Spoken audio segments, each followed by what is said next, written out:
Oui, bonjour à tous. Nous sommes le lundi 25 septembre. Je le rappelle, on est dans un mois qui est hypothétiquement assez chahuté, hein, statistiquement assez chahuté. Pour l'instant, ça n'a pas été trop le cas. Si on regarde donc l'indice phare américain, le SP 500, ici on est sur son ETF en daily. Le mois de septembre a commencé quand? Il a commencé là. Bon, il y a eu effectivement, il y a eu une, euh, une petite chute en tout début de mois. Et puis le titre est reparti au nord, tutoyer les plus hauts, et notamment un chiffre rond majeur là, qui est de 150, qu'il est en train de tutoyer. Est-ce que le titre va casser? Est-ce que le titre va augmenter? En fait, je voulais faire cette vidéo pour revenir sur un des trades en fait que j'affectionne particulièrement, notamment durant ces périodes un petit peu chahutées ou potentiellement chahutées. Ça concerne on va quand même regarder avant de quitter ça la volatilité. La volatilité, elle est repartie, donc vous voyez, en début septembre, là, quand il y a eu ce pic en fait à la baisse, donc sur le SP 500, sur les marchés, la volatilité, donc le VIX est parti à la hausse et il s'est ensuite stabilisé, reparti à la baisse. Ce petit pic là, enfin cette petite remontée, on est le 25 donc septembre, c'est peut-être lié aux tensions géopolitiques entre Trump et Kim Jong-un. On a appris ce week-end que comment dirais-je, les Américains avaient survolé la côte est ou ouest, je ne sais plus, là, de la Corée. Alors certains disent Corée du Nord, d'autres Corée du Sud, enfin bon, bref, peu importe. Ce que j'observe, c'est que il y a un petit pic là de volatilité et on va voir cela. Donc, dans le titre que j'affectionne le plus durant ces périodes d'incertitude, qui sont les obligations américaines à 20 ans, et en l'occurrence le titre, l'ETF qui traduit ces obligations, qui est le TLT. Donc là, on était, je le rappelle, là, dans un mouvement ascendant, ce qu'on appelle un wedge ascendant. Alors, statistiquement, c'est une figure de laquelle on sort en fait par le sud. Donc c'est plutôt une figure baissière. On l'a effectivement dans une certaine mesure en fait constaté ici. Le titre est parti au sud. Il y avait un wedge à l'intérieur du gros wedge en cours. Et le titre donc est bien parti au sud ici. C'était quand? C'était le 11, au mois de novembre en fait 2016. Depuis ça faisait suite hein, à l'élection de Trump. Depuis, le titre n'a cessé de monter.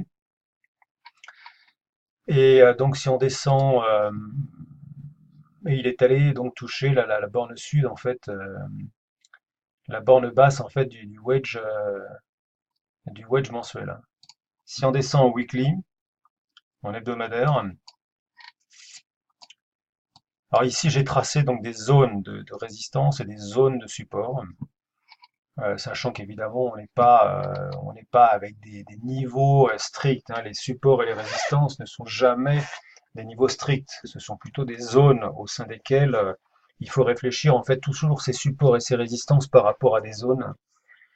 Sinon on peut très bien, je dirais, euh, sortir de trade, hein, être sorti d'un trade ou ne pas rentrer en fait au bon moment. Donc toujours réfléchir en zone. Voilà, donc en weekly, le titre en fait avait une résistance ici, donc il l'a cassé, il est revenu faire un pullback, donc une touchette avec cette ancienne ligne de tendance.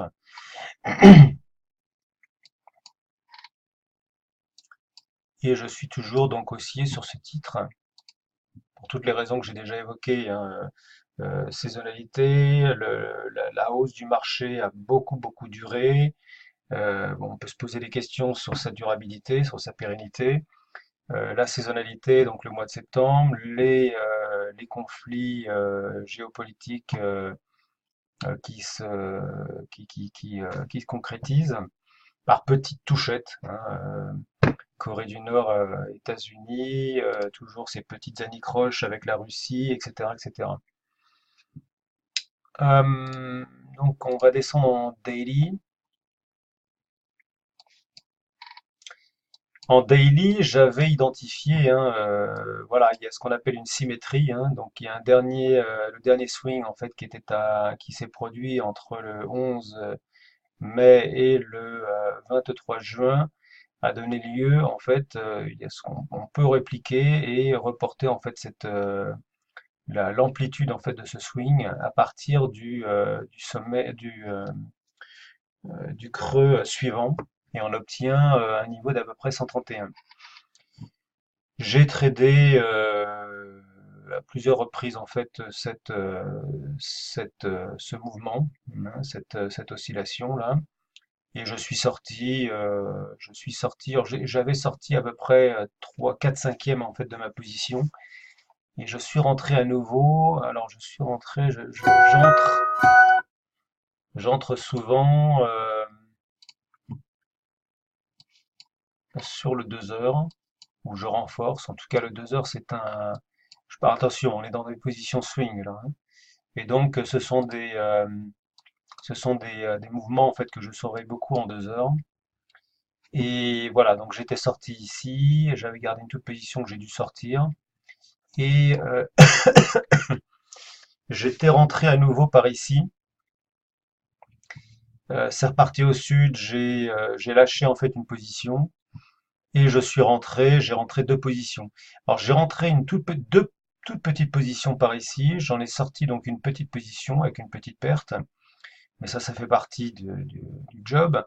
Et là je suis rentré, j'ai rentré une position parce qu'on était effectivement à la fois sur une zone de support et à la fois donc en touchette avec une ligne de tendance. Alors je me méfie beaucoup de ces lignes de tendance parce que souvent après un troisième ou un quatrième touché. Donc là, un, 2, on en était au troisième. Le troisième est toujours statistiquement plus compliqué parce qu'entre le troisième et quatrième, le titre souvent joue des tours. Soit il s'arrête avant de toucher la trendline et repart au nord en l'occurrence, soit il casse et fait un nouveau plus bas. Et donc ce qui nous fait décaler donc la ligne de tendance et peut nous sortir en fait de trade. Donc en l'occurrence, j'ai repris une position,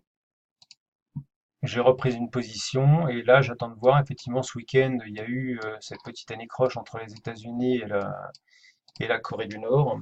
On va voir ce qui va se produire. Pour l'instant, les cours avant l'ouverture en fait sont en légère hausse.